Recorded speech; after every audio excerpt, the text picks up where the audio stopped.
മതപരമായ ചിട്ടകൾ അതിന്റെ അച്ചടക്കത്തോടെയും അതിന്റെ പ്രത്യേകമായ നിഷ്ഠയോടെയും ചെയ്യുന്നതോടൊപ്പം വിശ്വാസ ആദർശ രംഗത്ത് അവരവരുടെ വിശ്വാസം ഊട്ടിയുറപ്പിച്ച് മുന്നോട്ട് പോകുന്നതോടൊപ്പം എല്ലാവരെയും പരസ്പരം ബഹുമാനിക്കാനും സ്നേഹിക്കാനും പഠിപ്പിക്കുന്ന മതപരമായ ചിഹ്നങ്ങളെ രാഷ്ട്രീയ ലക്ഷ്യത്തോടെ ദുരുപയോഗം ചെയ്യുന്നവരാണ് ഇവിടെ പ്രശ്നങ്ങൾ ഉണ്ടാക്കുന്നത്. നിങ്ങൾ അറിഞ്ഞല്ലോ, വഖഫ് ഭേദഗതി ബില്ലുമായി കടന്നു വന്ന പാർലമെന്റിന്റെ വളരെ ക്രൂരമായ ഒരു നിലപാട്, അപ്പം ചുട്ടെടുക്കുന്ന പ്രതീതിയിൽ വളരെ ലാഘവത്തോടെ ഇന്ത്യ രാജ്യത്തിന്റെ മഹിതമായ ഭരണഘടനയിൽ 25ഉം 26ഉം അതുപോലെ മറ്റ് പല വകുപ്പുകളിലുമായി വളരെ വ്യക്തമായി പ്രതിപാദിക്കുന്ന മൗലികാവകാശങ്ങളുടെ ധ്വംസനമാണ് വഖഫ് ഭേദഗതി ബില്ലിലൂടെ കൊണ്ടുവന്നത്. വഖഫിനെ കുറിച്ച് തെറ്റിദ്ധരിപ്പിച്ചാണ് പ്രചരിപ്പിക്കുന്നത്. പുതിയകാവിലൂടെ അല്ലെങ്കിൽ ആശ്രാമ മൈതാനത്തിനടുത്തുകൂടെ പീരങ്കി മൈതാനത്തൂടെ ആരെങ്കിലും സൈഡിലൂടെ പോയാൽ ഒരു മുസ്ലിം പണ്ഡിതൻ ഇത് നല്ല മൈതാനമാണ്, ഇത് അള്ളാഹുവിനെ വഖഫ് ചെയ്തിരിക്കുന്നു എന്ന് പറഞ്ഞാൽ അത് വഖഫായി പോകുമെന്ന് വരെ തികഞ്ഞ വിരോധം ഈ രാജ്യത്ത് പ്രചരിപ്പിക്കുന്നവരുണ്ട്. എന്തൊരു ക്രൂരമായ തമാശയാണ്. യഥാർത്ഥത്തിൽ വഖഫ് എന്ന് പറഞ്ഞാൽ വളരെ വ്യക്തമായി സൂക്ഷ്മതയോടെ കൃത്യമായി ഓണർഷിപ്പുള്ള എന്റെ സ്വന്തം സ്വത്ത്, ഞാൻ പരലോകത്തിന്റെ മോക്ഷത്തിനു വേണ്ടി, അള്ളാഹുവിന്റെ തൃപ്തിക്കും സ്വർഗത്തിനും വേണ്ടി, അള്ളാഹുവിന്റെ മാർഗത്തിലേക്ക്, മതപരമായ കാര്യങ്ങൾക്ക്, സാന്ത്വന ജീവകാരുണ്യ പ്രവർത്തനങ്ങൾക്ക്, സേവനങ്ങൾക്ക്, അനാഥകളുടെ സംരക്ഷണത്തിന് അത്തരം ചിട്ടകൾ നടത്തിക്കൊണ്ടുപോകുന്നതിനുള്ള പൊതു സ്വത്തായി പ്രഖ്യാപിച്ച് അള്ളാഹുവിന് വഖഫ് ചെയ്യുന്നതിനാണ് വഖഫ് എന്ന് ഇസ്ലാമിൽ പറയപ്പെടുന്നത്. എല്ലാവർക്കും ഇത് വളരെ വ്യക്തമായി അറിയാം. ഇതിന്റെ ഡെഫിനിഷനൊക്കെ ഇവിടുത്തെ ഭരണഘടനയിലടക്കമുണ്ട്. ആയിരക്കണക്കിന് വർഷങ്ങളായി ഇവിടെ വെച്ചുകൊണ്ടിരിക്കുന്ന മുസ്ലിങ്ങളുടെ വഖഫ് സ്വത്തുക്കളുടെ പേരിൽ ഏതെങ്കിലും മതപരമായ കലഹങ്ങളോ പ്രശ്നങ്ങളോ സംഘർഷങ്ങളോ ഉണ്ടായിട്ടില്ല എന്നത് വളരെ വ്യക്തമായി മനസ്സിലാക്കണം. ഈ രാജ്യത്ത് റീസർവേ നടത്തി വഖഫിന്റെ അധികാരികൾ ഇല്ലാതെ പോയ അന്യാധീനപ്പെട്ട സ്വത്തുക്കൾ ഗവൺമെന്റിലേക്ക് കണ്ടുകെട്ടുകയും അവസാനം വഖഫ് ബൈ യൂസർ എന്ന രീതിയിൽ അന്ന് ഉപയോഗിക്കുന്ന അതിന്റെ ഉത്തരവാദികളെ അതിന്റെ ഓണർഷിപ്പ് കൊടുത്ത് ആദരിക്കുകയും ചെയ്ത പ്രത്യേക നിയമത്തിലൂടെയും ഹെക്ടർ കണക്കിന് സ്വത്ത് ഗവൺമെന്റിന്റെ പൊതുസ്വത്തായി മാറിയപ്പോഴും ഇവിടെ ഇസ്ലാമിക സമൂഹം മിണ്ടിയിട്ടില്ല. അതേസമയം ബാക്കിയുള്ള വഖഫ് സ്വത്തുക്കൾ ബൈ യൂസർ എന്ന പേരിൽ ആയിരത്തോളം വർഷങ്ങൾക്ക് പഴക്കമുള്ള വഖഫ് പ്രോപ്പർട്ടികൾ വരെ ഇവിടെ മുസ്ലിങ്ങൾ കൈവശം വെച്ച് മുന്നോട്ട് കൊണ്ടുപോകുന്നു. ഹൈന്ദവ സമുദായത്തിന്റെ ആളുകൾ അവരുടെ അമ്പലത്തിന്റെയും അമ്പലവുമായി ചുറ്റുള്ള പ്രോപ്പർട്ടികളുടെയും ആ ഉടമാവകാശം വെച്ച് കൊണ്ടുപോകുന്നു. ക്രൈസ്തവ സമൂഹം അവരുടെ മനകളും അതുപോലെ പ്രത്യേകമായ സ്ഥലങ്ങളും അവർ കൈവശം വെച്ച് മുന്നോട്ട് പോകുന്നു. വളരെ വ്യക്തമായും സമാധാനത്തോടെ അവരവരുടെ കാര്യങ്ങൾ നോക്കി ഭംഗിയായി മുന്നോട്ട് പോകുമ്പോഴാണ് വഖഫ് പ്രോപ്പർട്ടിയിൽ വളരെ ദുഷ്ടലാക്കോടെ ആ സ്വത്തുക്കൾ അടിച്ചു മാറ്റാനുള്ള ശ്രമവുമായി ഒരു പുതിയ നിയമം വർഗീയവാദികളെ സന്തോഷിപ്പിക്കാനും ഓരോ ദിവസവും മുസ്ലിങ്ങൾക്കെതിരെ എന്ത് നിയമം ഇവിടെ പാസാക്കിയെടുക്കണമെന്ന് ചിന്തിച്ച് പാർലമെന്റുകളിൽ കിട്ടിയ മൃഗീയമായ ഭൂരിപക്ഷം അഹങ്കാരത്തോടെ ഉപയോഗിച്ച് ദുരുപയോഗം ചെയ്യുന്ന കക്ഷികൾ ഇവിടെ രംഗത്ത് വന്നത് പ്രിയപ്പെട്ട സഹോദരങ്ങളെ, നമുക്കവിടെ കാണാൻ കഴിയുന്നത് ഇതൊരു മുസ്ലിം ഇഷ്യൂയായി ചുരുക്കേണ്ടതില്ല. ഇത് മുസ്ലിങ്ങളുടെ പ്രശ്നമല്ല. പലപ്പോഴും നമ്മൾ പല വിഷയങ്ങളും പൗരത്വം വന്നപ്പോൾ നമ്മൾ പറഞ്ഞു ഇത് മുസ്ലിങ്ങളുടെ പ്രശ്നമല്ല. ഇതാ ഇരകളെ കണ്ടെത്താൻ വേണ്ടി തുടങ്ങുമ്പോ വളരെ വ്യക്തമായും രാജ്യസ്നേഹത്തിന്റെ മുന്നിൽ നിന്ന് ഒരു പ്രത്യേക സമുദായത്തെ തെരഞ്ഞുപിടിച്ചു എന്ന് മാത്രമേ ഉള്ളൂ. പ്രബലമായ ന്യൂനപക്ഷത്തെ പരാജയപ്പെടുത്തി കഴിഞ്ഞാൽ ഇവിടെ ഹൈന്ദവ സമുദായം വെച്ചുകൊണ്ടിരിക്കുന്ന സ്വത്തോ ക്രൈസ്തവ സഭകൾ വെച്ചുകൊണ്ടിരിക്കുന്ന സ്വത്തോ അന്യാധീനപ്പെടുത്താനും കൈവശപ്പെടുത്താനും പ്രയാസമില്ലെന്ന് തിരിച്ചറിഞ്ഞ് ഈ രാജ്യത്ത് മുഴുവൻ കലാപങ്ങളുടെയും സംഘർഷങ്ങളുടെയും പ്രത്യേക അന്തരീക്ഷം ഉണ്ടാക്കാൻ വേണ്ടിയാണോ പാർലമെന്റുകളുടെ നല്ല സമയവും നല്ല സഭയും ഉപയോഗിക്കേണ്ടത് എന്ന് വളരെ വ്യക്തമായി ആലോചിക്കേണ്ടതുണ്ട്. സന്തോഷകരമായ ഒരു കാര്യം പ്രതിപക്ഷത്തിന്റെ നല്ല ഒരു ഐക്യനിര കെട്ടിപ്പടുത്തു എന്നതാണ്. ഭൂരിപക്ഷം കിട്ടാത്തത് കൊണ്ട് ബില്ല് പാസ്സായെങ്കിലും ഈ രാജ്യത്തിന്റെ വ്യക്തമായ ഭരണഘടന സൂക്ഷിച്ചുകൊണ്ട് ഈ വഖഫ് ഭേദഗതി ബില്ല് അത് മുസ്ലിം കമ്മ്യൂണിറ്റിയെ മാത്രം ബാധിക്കുന്ന ഒരു പ്രശ്നമല്ലെന്നും രാഷ്ട്രത്തിന്റെ മൗലികാവകാശങ്ങൾ നിഷേധിക്കപ്പെടുന്ന ഭരണഘടനയെ വെല്ലുവിളിക്കുന്ന രാജ്യത്തിന്റെ പാരമ്പര്യത്തെ നിഷേധിക്കുന്ന ഈ പ്രവർത്തനത്തിനെതിരെ ശക്തമായി നിലകൊള്ളുമെന്ന് പറഞ്ഞ് പ്രതിപക്ഷത്തിന്റെ ഐക്യനിര രൂപപ്പെട്ടതിൽ പ്രതീക്ഷയ്ക്ക് വക നൽകുന്നു ജനാധിപത്യ മതേതര വിശ്വാസികൾക്ക്. നമുക്കറിയാം, ആ അംഗങ്ങളിൽ വളരെ തുച്ഛം മാത്രമേ മുസ്ലിം സമുദായത്തിന്റെ മെമ്പർമാരുള്ളൂ. ഇപ്പോഴത്തെ അധികാരത്തിലിരിക്കുന്ന ഗവൺമെന്റ് പരമാവധി മുസ്ലിം മെമ്പർമാരെ മാറ്റി നിർത്തിക്കൊണ്ടാണ് ഭരണം നടത്തുന്നതെന്ന് സത്യം നമുക്കറിയാം. അത്തരം ചില കണക്കുകൂട്ടലുകളുടെ താൽക്കാലിക ഭൂരിപക്ഷമാണ് ഭരണത്തിലേക്ക് അവരെ നയിക്കുന്നതെങ്കിൽ ബഹുഭൂരിപക്ഷം വരുന്ന ഇവിടുത്തെ മുസ്ലിങ്ങളും അമുസ്ലിങ്ങളുമായ മനുഷ്യർ ഈ രാജ്യത്ത് സമാധാനം ഇഷ്ടപ്പെടുന്നു എന്നതുകൊണ്ടാണ് ഇത്തരം വലിയൊരു കൂട്ടായ്മ ആ ഭേദഗതി ബില്ലിനെതിരെ ഇവിടെ രംഗത്ത് വന്നത്. മാത്രമല്ല, പരമോന്നത നീതിപീഠമായ ഈ രാജ്യത്തിന്റെ സുപ്രീം കോടതി, ആ സുപ്രീം കോർട്ടുമായി ബന്ധപ്പെട്ട് അതാ ഹർജികൾ ഫയൽ ചെയ്തതിൽ കേരള മുസ്ലിം ജമാഅത്തും ഹർജി ഫയൽ ചെയ്തിട്ടുണ്ട്. മാത്രമല്ല, അതിൽ കക്ഷി ചേർന്നിട്ടുണ്ടെന്ന് മാത്രമല്ല, ഫിഖ്ഹിനെ കുറിച്ച് ആധികാരികമായി പറയാൻ കഴിയുന്ന ഇന്ത്യൻ ഗ്രാൻഡ് മുഫ്തിയും ഗ്രാൻഡ് മുഫ്തിയുടെ നേതൃത്വത്തിലുള്ള പണ്ഡിതന്മാരും വഖഫിനെ കുറിച്ച് വ്യക്തമായ വിശദീകരണം കൊടുത്തുകൊണ്ട് മതപരമായി ചിന്തിക്കുന്ന ആധികാരിക പണ്ഡിത സഭ ആ വിഷയത്തിലേക്ക് കടന്നു വന്നു എന്നത് നിയമപരമായും സമാധാനപരമായും നമ്മുടെ സമരമുറകളിൽ പെട്ടതാണ് എന്ന് വ്യക്തമായി ഓർമ്മപ്പെടുത്താൻ ഞാൻ ആഗ്രഹിക്കുകയാണ്.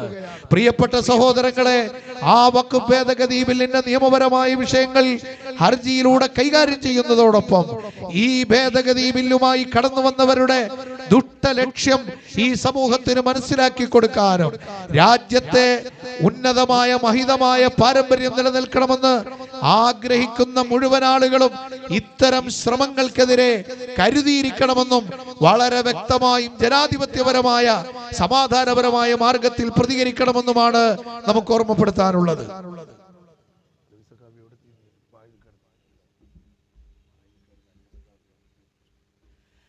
അപ്പോൾ ആ നിലക്കുള്ള ഉന്നതമായ പ്രവർത്തനങ്ങളെ കാഴ്ചവെച്ച് മുന്നോട്ട് പോകുന്നു. നിങ്ങൾ ആലോചിച്ചു നോക്കൂ. അതുകൊണ്ട് വ്യക്തമായി വഖഫ് സ്വത്തുക്കളെ അടിച്ചു മാറ്റാമെന്ന് ശ്രമിച്ച ആ കക്ഷികൾക്ക് വളരെ താക്കീത് കൊടുത്തുകൊണ്ടാണ് സുപ്രീം കോർട്ടിന്റെ ഇടക്കാല വിധി വന്നത്. സ്റ്റേ ചെയ്യുക മാത്രമല്ല, അതിനുവേണ്ടി പ്രത്യേകമായ ചില പരാമർശങ്ങൾ കോടതി നിരീക്ഷണത്തിൽ നടത്തിയപ്പോൾ വളരെ വ്യക്തമായി നാം മനസ്സിലാക്കണം, ആ നിരീക്ഷണങ്ങളിൽ ഒരു LKG സ്റ്റുഡന്റ് പോലും ചെയ്യാത്ത പ്രവർത്തനങ്ങളിലേക്കാണ് ഈ രാജ്യത്തെ ഗവൺമെന്റ്, കേന്ദ്ര ഗവൺമെന്റ് പോയതെന്ന് കുറ്റപ്പെടുത്തേണ്ടി വന്നു നമ്മുടെ രാഷ്ട്രത്തിന്റെ പരമോന്നത കോടതിക്ക്. അത്തരം വളരെ വ്യക്തമായ നിരീക്ഷണങ്ങളെയും ആ പ്രത്യേകമായ കണ്ടുപിടുത്തലുകളെയും ഇടക്കാല വിധികളെയും നമുക്ക് വലിയ പ്രതീക്ഷ നൽകുന്നു എന്ന് പറയാൻ ഞാൻ ഈ സമയം ആഗ്രഹിക്കുകയാണ്. എന്നാൽ മുൻകാല ചില അനുഭവങ്ങളിൽ, ചില കേസുകളിൽ ബാബരി മസ്ജിദിന്റെ ഡിമോളിഷൻ പോലെ നമ്മളെല്ലാവരും കാത്തിരിക്കുന്ന ബഹുമാനപ്പെട്ട ആദരണീയരായ സുഹൃത്ത്, സമസ്ത കേന്ദ്ര മുശാവറ അംഗം, 10,000-കണക്കിന് പണ്ഡിതന്മാരിൽ നിന്ന് തെരഞ്ഞെടുക്കപ്പെട്ട 40 അംഗ പണ്ഡിത സഭയിലെ അംഗം അലവി സഖാഫി കൊളത്തൂർ നമ്മുടെ ഈ വേദിയിലേക്ക് എത്തിക്കഴിഞ്ഞു. അല്ലാഹു അക്ബർ, അല്ലാഹു അക്ബർ. ഞാൻ എന്റെ സംസാരം നീട്ടുന്നില്ല. പരമാവധി മഴ ഒക്കെ ഒരുവിധം ഒതുങ്ങിയിട്ടുണ്ട്. ഇനിയും കയറിയിരിക്കാവുന്നവർക്ക് ഇരിക്കാം. അങ്ങനെ ആ കോടതി വിധികളിലൂടെ പലപ്പോഴും നിരീക്ഷണങ്ങൾ മുഴുവൻ എവിഡൻസുകൾ വെച്ച് രാജ്യത്തിന്റെ നീതിയും സമാധാനവും ഭരണഘടനയുടെ ആഭിമുഖ്യവുമെല്ലാം വ്യക്തമായി ബോധ്യപ്പെടുത്തിക്കൊണ്ടുവന്നതാണെങ്കിൽ അതിന് വിരുദ്ധമായ നിലപാട് അന്തിമ വിധിയിൽ പ്രഖ്യാപിക്കപ്പെട്ട ബാബരി മസ്ജിദിന്റെ ഡിമോളിഷൻ അടക്കമുള്ള വിഷയങ്ങളിൽ ചില ആശങ്കകൾ മുൻകാല ചരിത്രങ്ങളിൽ ഉണ്ടെങ്കിലും നമുക്ക് നീതിയും നിയമവും വളരെ വ്യക്തമായി ഇവിടെ പാലിക്കപ്പെടുമെന്ന പ്രതീക്ഷയിൽ ജനാധിപത്യ രാജ്യത്തിന്റെ മഹിതമായ മുന്നോട്ടുള്ള പോക്കാണ് കേരള മുസ്ലിം ജമാഅത്ത് പ്രതീക്ഷിക്കുന്നത്. ഇന്ത്യൻ ഗ്രാൻഡ് മുഫ്തി അതാണ് ഈ രാജ്യത്തിലെ ജനങ്ങളോട് പറയുന്നത്. മാത്രമല്ല, അയൽ രാജ്യമായ പാകിസ്ഥാൻ മുസ്ലിങ്ങളുടെ പേരിൽ അറിയപ്പെടുന്നു എന്ന കാരണത്താൽ മതവിരുദ്ധമായി വല്ല നീക്കങ്ങളും നടത്തിയാൽ അതിനെ ചോദ്യം ചെയ്യാൻ കെൽപ്പുള്ള ഒരു പണ്ഡിത സഭ ഇവിടെ സമസ്ത കേരള ജംഇയ്യത്തുൽ ഉലമയും അതിന്റെ ഓൾ ഇന്ത്യ ലെവലിൽ പ്രവർത്തിക്കുന്ന ഓൾ ഇന്ത്യ ജംഇയ്യത്തുൽ ഉലമയുമാണ്. അതിന്റെ ജനറൽ സെക്രട്ടറിയും ശൈഖുനാ സുൽത്താനുൽ ഉലമ കാന്തപുരം ഉസ്താദാണ്. നമുക്കെല്ലാവർക്കും അറിയാം, കാർഗിൽ പോരാട്ടക്കളരിയിൽ അവിടെ നടന്ന സൈനികമായ മുന്നേറ്റത്തിൽ അതാ ഇന്ത്യ രാജ്യത്ത് നിന്ന് പിടിക്കപ്പെട്ട പട്ടാളക്കാരോട് അതിക്രൂരമായി മനുഷ്യത്വരഹിതമായി പ്രവർത്തിച്ചു എന്ന് പറഞ്ഞപ്പോ ഇസ്രായേൽ എന്ന ജൂതക്കരടി ഇന്ന് മനുഷ്യ മക്കളെ ചുട്ടരിക്കുകയും നീതിയുടെ സീമകൾ മുഴുവൻ ലംഘിക്കുകയും മനുഷ്യ മക്കളെ കൂട്ടക്കശാപ്പ് ചെയ്യുകയും ചെയ്യുമ്പോൾ ചോദിക്കാൻ ആരുമില്ലാത്തൊരവസ്ഥാവിശേഷം രാജ്യത്തുണ്ടെങ്കിലും ലോകത്തുണ്ടെങ്കിലും നമ്മെ സംബന്ധിച്ചിടത്തോളം ഒരു നിരപരാധിയും ഇവിടെ ശിക്ഷിക്കപ്പെടാൻ പാടില്ല. അപരാധം ചെയ്തവനെ കണ്ടെത്തിയില്ലെങ്കിൽ മറ്റുള്ളവനെ കശാപ്പ് ചെയ്ത് പകരം തീർക്കുക എന്നത് ഇസ്ലാമിക ശൈലിയേ അല്ല. നിയമം കയ്യിലെടുക്കാൻ ഇസ്ലാം പറയുന്നില്ല. വളരെ വ്യക്തമായും അതിനുവേണ്ടി നിശ്ചയിക്കപ്പെട്ട സംവിധാനങ്ങളെ പൂർണ്ണമായും മാനിച്ചുകൊണ്ടാണ് ഇവിടുത്തെ മുസ്ലിം സമൂഹം മുന്നോട്ട് പോകുന്നത്. അന്ന് ഇന്ത്യൻ ഗ്രാൻഡ് മുഫ്തിയായ ശൈഖുന സുൽത്താനുൽ ഉലമ പാക് ജംഇയ്യത്തുൽ ഉലമയുടെ പ്രസിഡന്റിനോട് എഴുതി ചോദിച്ചു, നിങ്ങൾക്ക് കാർഗിൽ പോരാട്ടക്കളരിയിൽ കയ്യിൽ കിട്ടിയ സൈനികരെ തടവിലാക്കുമ്പോ അതിക്രൂരമായി പ്രവർത്തിച്ചു എന്ന് പറയുന്ന മീഡിയകളുടെ വാർത്ത ശരിയാണെങ്കിൽ ഏത് ഇസ്ലാമാണ് നിങ്ങൾക്ക് അതിന് അനുമതി തന്നത്? ഏത് ആയത്താണ്, ഏത് ഹദീസാണ്, ഏത് ഇസ്ലാമിന്റെ പരമ്പരയാണ് നിങ്ങൾക്കതിനെ സപ്പോർട്ട് ചെയ്തതെന്ന് ചോദിച്ചുകൊണ്ട് ആജ്ഞാശക്തിയോടെ വിഷയത്തെ ക്രോസ് ചെയ്യാൻ ഇന്ത്യ രാജ്യത്തിന്റെ ഗ്രാൻഡ് മുഫ്തി അടക്കമുള്ള ഒരു പണ്ഡിത സഭ ഇവിടെയുണ്ട്.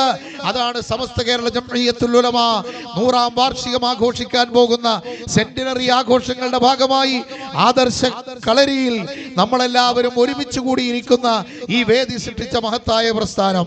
അതുകൊണ്ട് പ്രിയപ്പെട്ട സഹോദരങ്ങളെ, വഖഫ് ഭേദഗതി ബില്ലിൽ നിന്ന് ഇവിടുത്തെ ന്യായമായ സർവ്വ സംവിധാനങ്ങളും എതിരെ പറഞ്ഞിട്ടും ഇനിയും വാശിയും വീറും വെച്ചുകൊണ്ട് അത്തരം നിയമങ്ങളുമായി മുന്നോട്ട് പോകാനാണെങ്കിൽ ജനാധിപത്യ ഇന്ത്യ, മതേതര ഇന്ത്യ ശക്തമായി പ്രതിഷേധിക്കുകയും ആ കൂട്ടത്തിൽ കേരള മുസ്ലിം ജമാഅത്ത് മുന്നിൽ ഉണ്ടാകുമെന്നും ഈ സന്ദർഭത്തിൽ പറയാൻ ഞാൻ ആഗ്രഹിക്കുകയാണ്.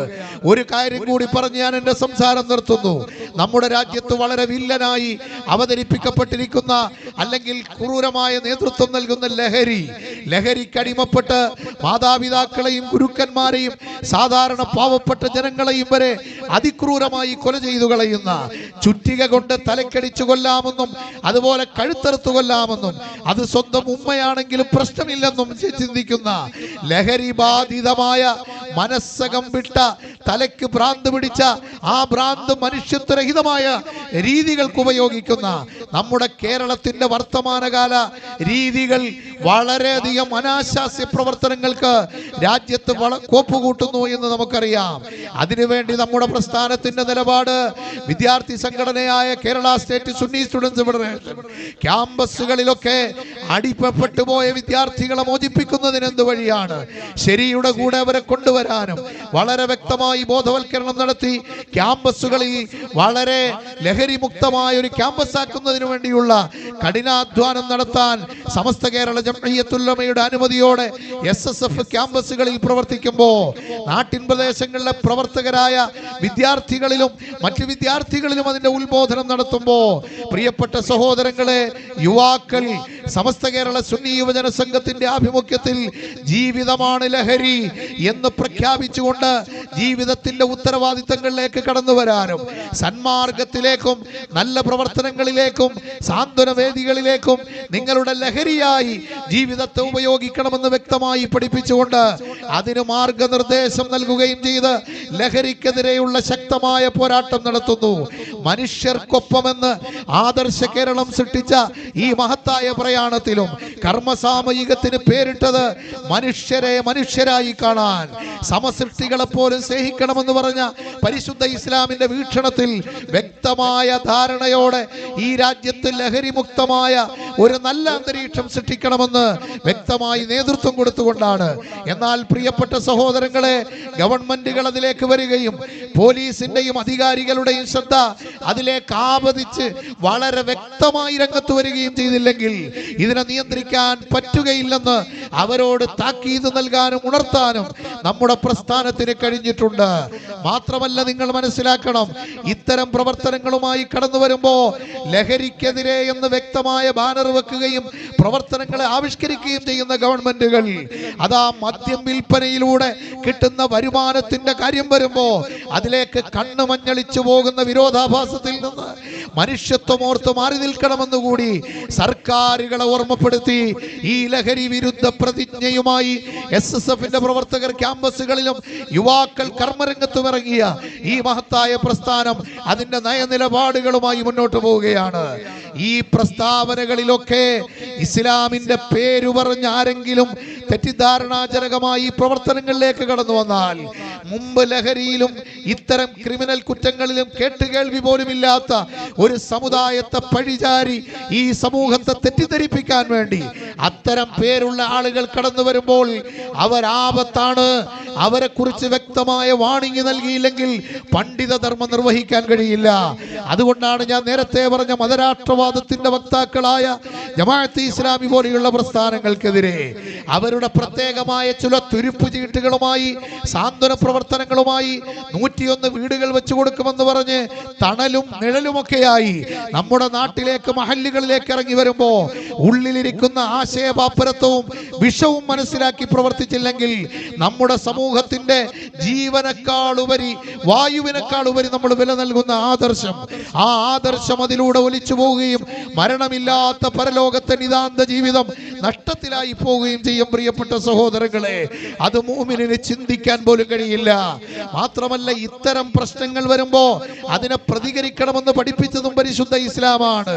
നമുക്കറിയാം, ഇദാ ദഹറൽ ബിദഉ ഫസകതൽ ആലിമു ഫഅലൈഹി ലഅനത്തുല്ലാഹ്.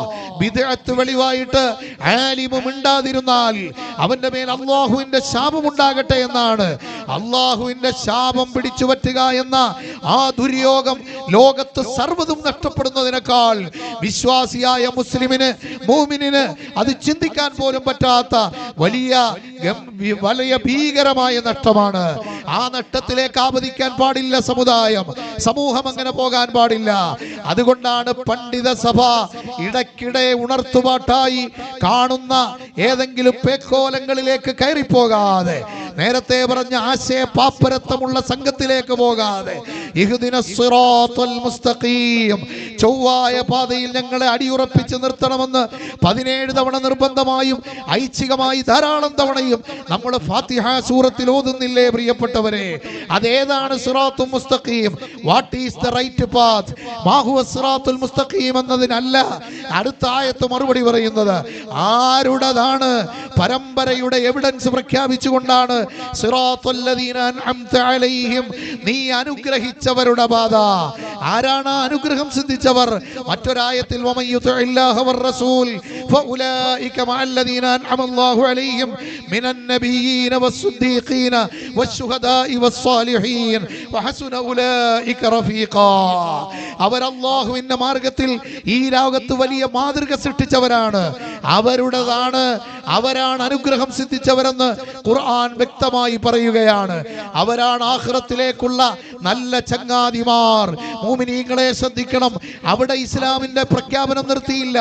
പരിശുദ്ധ ഖുർആൻ തന്നെ പറഞ്ഞു, വഅന്ന ഹാദാ സിറാത്തി മുസ്തഖീമൻ ഫത്തബിഊഹ്, ഇതെന്റെ ചൊവ്വായ പാതയാണ്.